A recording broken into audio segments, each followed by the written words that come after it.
goes again, has a conflict with the law, it's not that, you know what I'm saying? It's like they're not keeping us from practicing Judaism, right?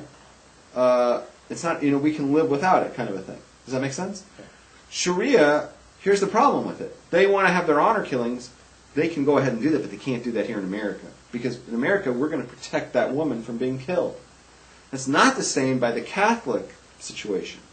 Because by the Catholic situation, you're forcing them to violate their own religion by, granting insurance that gives out contraception, that covers contraception. Right? You're forcing them to violate the religion. This would be the same if you told the Muslims they must kill their daughters. Right? That would be a violation of something like that. But it's the other way around. They want to kill their daughters, but you're not going to let them. Right? It's if the Catholics wanted to kill all their babies, and you said, no, we're going to make abortion illegal, that would not be a problem. Does that make sense to you? Yeah. Right. Okay, go ahead.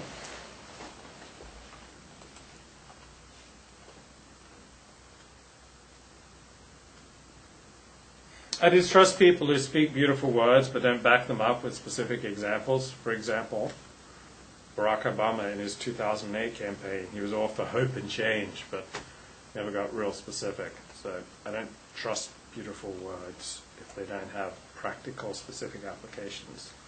Rabbi Wein writes, we all are aware that the devil is in the details. It's natural to agree that one should not steal or murder, but what is the definition of stealing? So that's why you need specifics. The great and holy generalities of the Torah are valid only if they are clearly defined, detailed, and placed into everyday life activities. So I'll often get inspired by a great sermon or some music or just an idea that I have. Oh, I want to be godly. But then if I don't commit myself to detailed observance, soon the feeling goes away. I'm just as slovenly as ever, and I'm looking for another show on Netflix about murder and adultery and teenage girls. At least it's not boys. Yeah, no, You're 100% back with the girl thing. Yeah. Okay, that's good to hear. Yeah, unless I could advance my career. By going up to the 4th floor of the Beverly Hills. It doesn't touch me. It's good. Keep it. Yeah. Okay. Having just heard the exalted message of the Ten Commandments, the Jewish people were undoubtedly inspired and committed to do great things in their lives. But, the Ten Commandments are generalities. What is the definition of murder? What is the definition of stealing, of coveting? So the Jewish way is to do the specifics, and that will get you right with God. The Christian way is to get you right with God, and then the deeds will follow. According to an apocryphal story, after winning the battle Can I say something about Christianity? I'm going to take a shot at Christianity. I don't often take shots at them. No, you don't. I'm pretty fair with them. I'm going to take a shot at them because there's something that's bugging me. Okay? Mm-hmm. Here's what's bugging me. They have this whole thing of it doesn't matter what you did as long as you accept Jesus. Yeah. Okay. So then you got this situation where you got this guy who murdered somebody, but because he accepted Jesus, so he goes straight to heaven. Yeah. But you have all these Jews, and we can't go to heaven according to them because we don't accept Jesus. Right. So this doesn't seem fair because I can take this to an extreme. Yeah. You've got Hitler. Yeah. And if right before he kills himself, right, if he accepted Jesus, he goes to heaven. Right, but the 6 million Jews, 6 million Jews that he annihilated, and they go to hell. They go to hell. So maybe Hitler did the world a favor because since they're going to hell, they deserve to die, right? And Hitler's the good guy. He's good, and the Jews were bad, so he did the world a favor. So how, as a Christian, can possibly be on the side of the Jews in World War II? Because it defies their whole doctrine. Their whole doctrine says that the good guy is Hitler because he accepted Jesus. I've got a big problem with that, folks. Big problem. Hitler didn't accept Jesus. Okay, I'm saying theoretically. Right. Well, there's a real-life example of this. A pastor flew to Jerusalem in 1962, I think, when Eichmann was on trial and was about to be executed. And he was met at the airport by reporters, and they asked him, what's your message? And he said, my message to Eichmann is, if you accept Jesus in your heart, you will be saved. And the reporter said, well, what about the Jews that he murdered?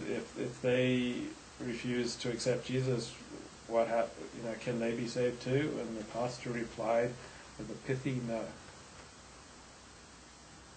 That's exactly what you're talking about. So I think there's some serious logic flaw there. It would turn me off, right? Say I was a non-biased, right? No, I don't believe anything. I'm just like a secular American, right? I have no religious background whatsoever, at all. I'm just like born to two atheists. And you came and approached me with this scenario, I'd say that's a religion I don't want to join because it just doesn't make sense. There's just something fundamental. But I mean, you can pick examples from Judaism that make it look really horrible too. Like, I got a friend. He's dating a secular Jewish friend, and he's dating a non-Jewish Japanese woman.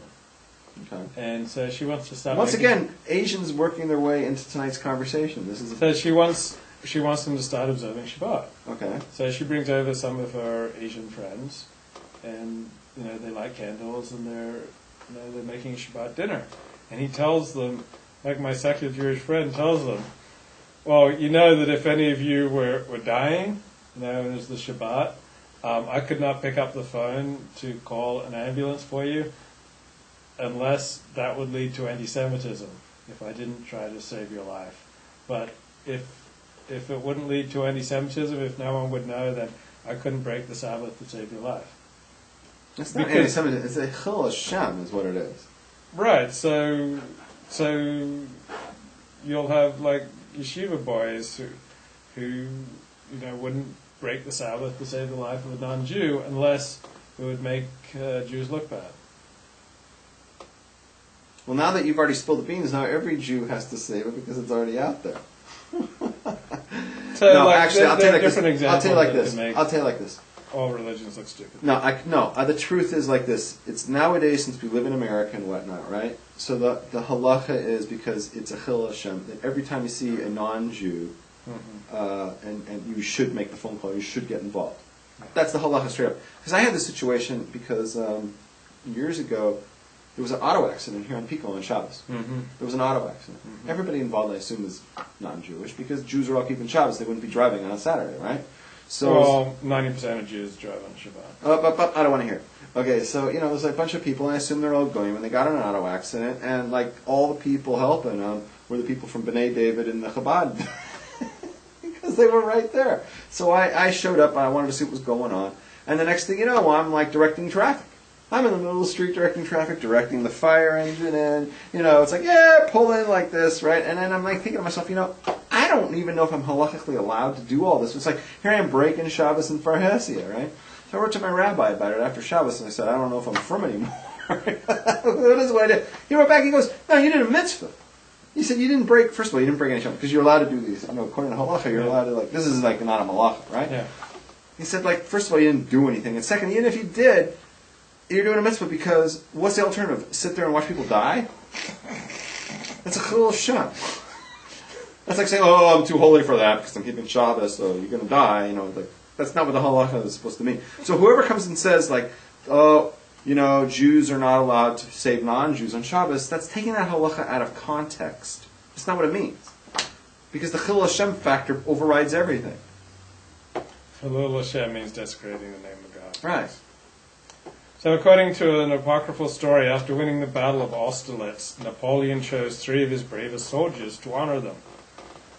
So the Catholic soldier said that he wished that the whole world would embrace the Catholic Church. Napoleon granted his request. Protestant soldier asked that the whole world would accept Jesus Christ as their personal Savior. Napoleon granted his request. When time came for the Jew's request, he said he'd like a tuna fish sandwich. Kind of a big letdown, but Napoleon granted his request. Then afterwards, the Catholic and the Protestant crowded around the Jew and said, why'd you ask for so little? And the Jew said, you fools, I'll get my tuna fish sandwich. That's Judaism. I don't get it. Can you explain the joke? I don't even get it. Well, when you ask for something big, like the whole world, become a Catholic. Oh, it's impossible. It's impossible. It's impossible that the whole world could become Protestant and the whole world could become Catholic. They both can't get their wish. Well, wish. if you ask for like these big things that are impossible, it's meaningless. But if you ask for a tuna fish sandwich, you can't get a tuna fish sandwich. Judaism was about tuna fish sandwiches. We should have asked for pastrami on rye. What a dork. Could have had anything.